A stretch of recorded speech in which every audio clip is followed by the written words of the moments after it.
What's up, guys? Welcome back to another video. So as you can tell, I'm back in my regular studio, back in my home, as we're here for Free Agents Frenzy, who's going to be starting in a couple hours. By the time this video is published, it'll probably already be started.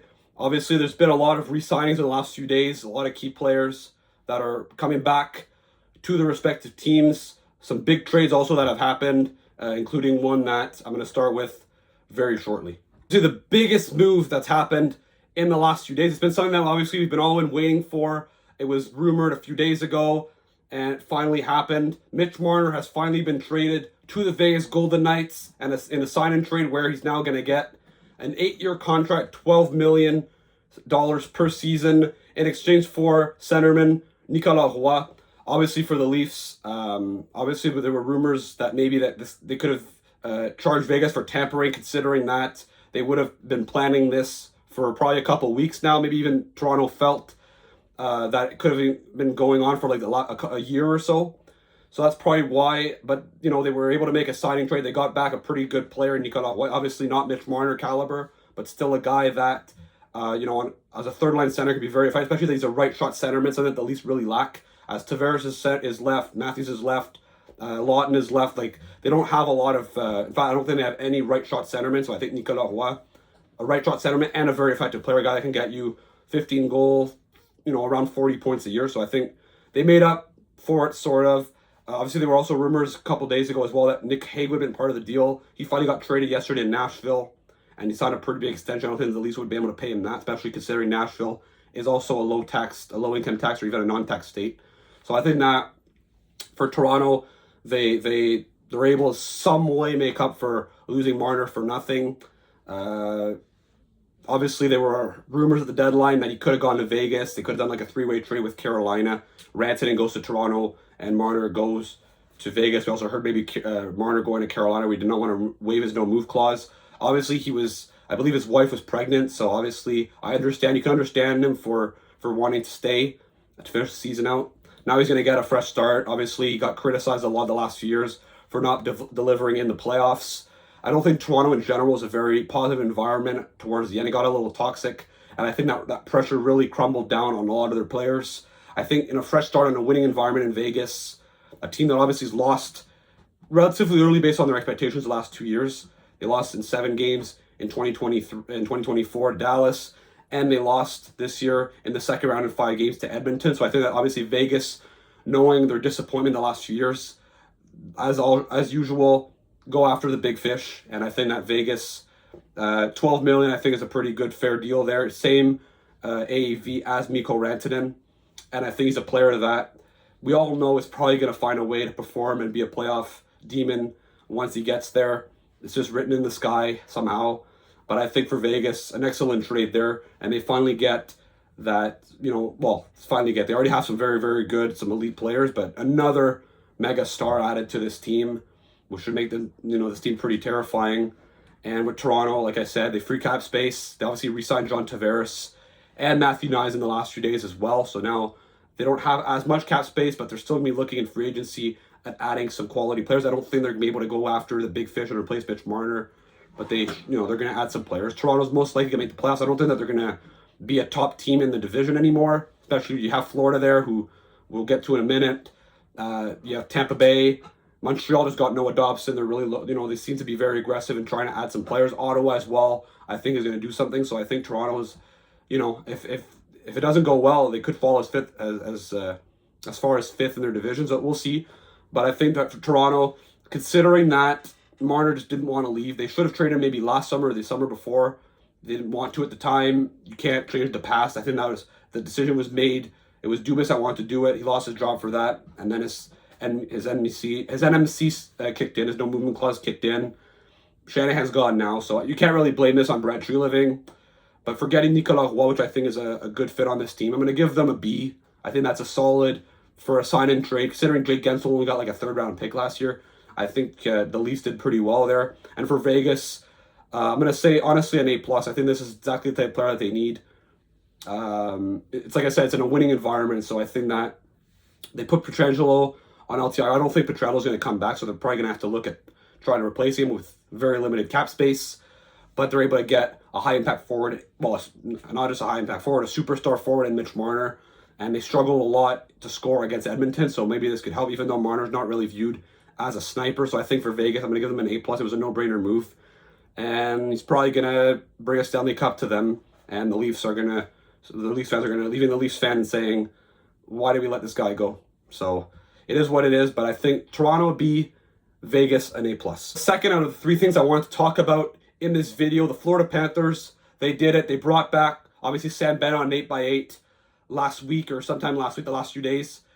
And then today, they were able to, well, yesterday, I should say, they signed Brad Marchand 6 years, $5.25 million a year, and Aaron Ekblad for also, well, for this time, 8 years at $6.1 million, basically keeping their entire team together. Obviously, Aaron Ekblad was the first overall pick in 2014. He's played his whole career there.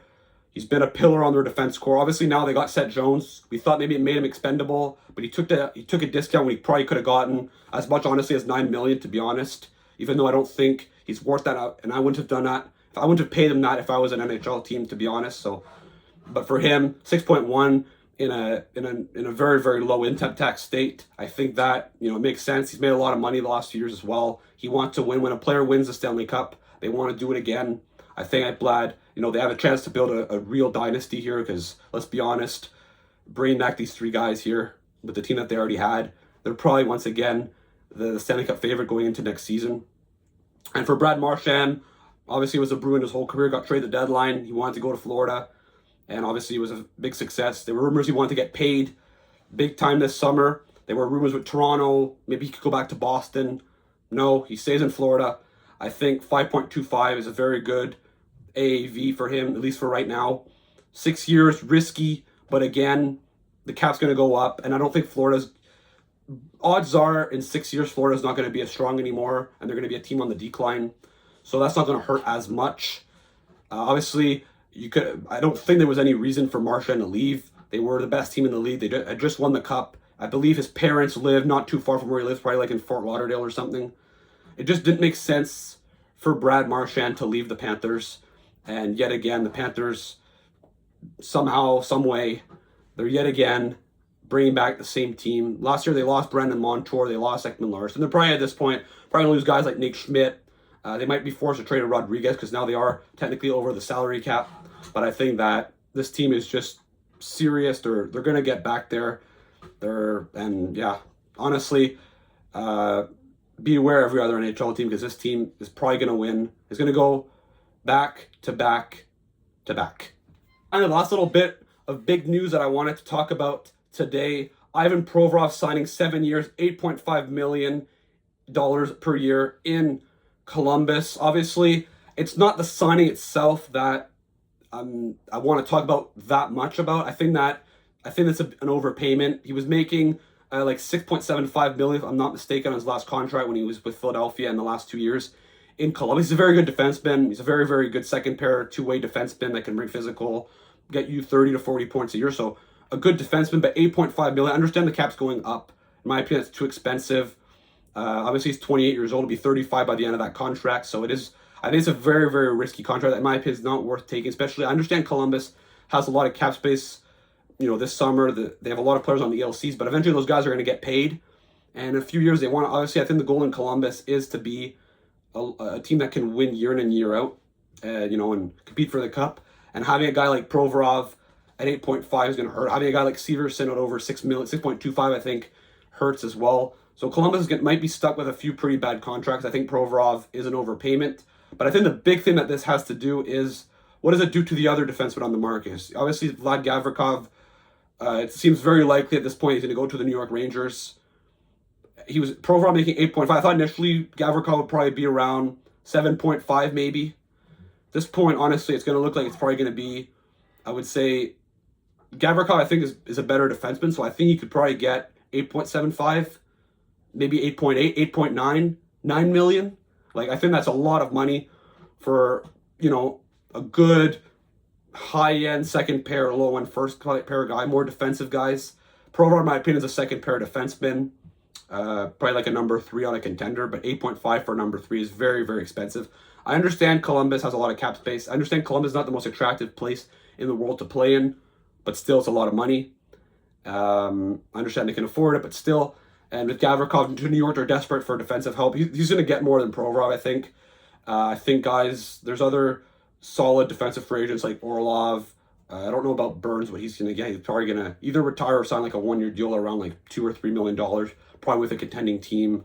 Nate Schmidt, it's not a very, very good free agency class at this point, but I think that's a pretty big contract that I thought was important to talk about. So I think that that's what I have to say about this big news about Marner trade for Nicolas Roy and his big extension. Well, his big signing with Vegas. The Panthers bringing back Marchand and Ekblad, and the Blue Jackets signing Provorov for 7 years at $8.5 million. How it can impact the other defensemen hitting the market, and not just this summer, but in following years as well. So yeah, that's what I have to say. Let me know in the comments, what do you think of this video? Do you agree with these signings? Do you think that some players here got overpaid, underpaid? I think obviously Provorov was an overpayment. Obviously the Panthers players there, they took a discount. Let me know of the Mitch Marner trade. Do you think the Leafs are going to regret letting go of Mitch Marner, even though it was inevitable? So let me know there. Don't forget to like and subscribe, and I'll see you again for another video. Ciao!